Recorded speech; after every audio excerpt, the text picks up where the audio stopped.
असतं तरी तसंच म्हटलं असतं तुम्ही. आता सकाळी आलो, सकाळी थोडंसं फ्रेश राहतं ना, सगळ्या चांगल्या गोष्टी सकाळीच होतं. अंधारात केल्यापेक्षा सकाळ चांगली आहे.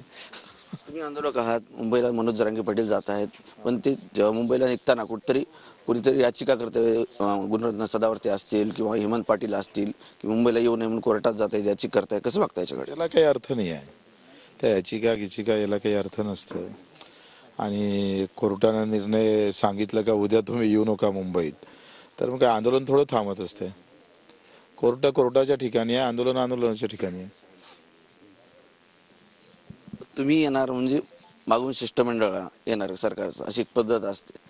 आता तुम्ही आलात, भेट घेणार आहात, निरोप देणार आहात, कोण कोण येणार आहे आणि काय चर्चा होणार? नाही, असं काही कोणी येणार नाही. मी फक्त आंदोलक म्हणून आलो.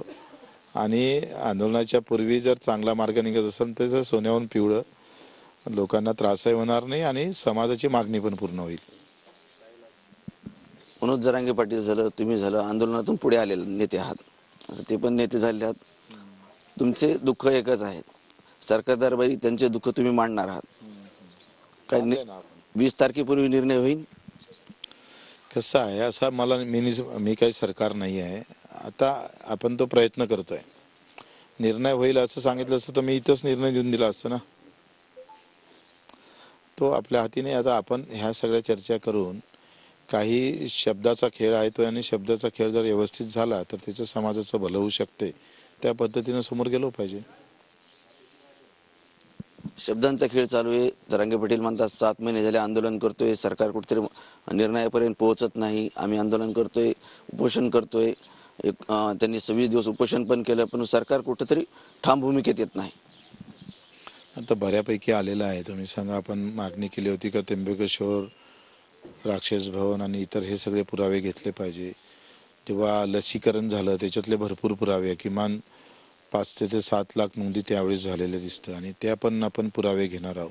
म्हणजे व्यापकता वाढवली. म्हणजे सरकारी दप्तरी जर एखादी नोंद सापडत नाही तर खाजगीमध्ये कुठं सापडतं काय, त्याला कसं जोडता येईल. पोलीस पाटलाकडे काही नोंदी असेल त्या पण आपण आता अधिसूचनेमध्ये घेतो आहे. म्हणजे ते, आणि हैदराबादमध्ये सुद्धा आपली टीम जाऊन बसलेली आहे सरकारची.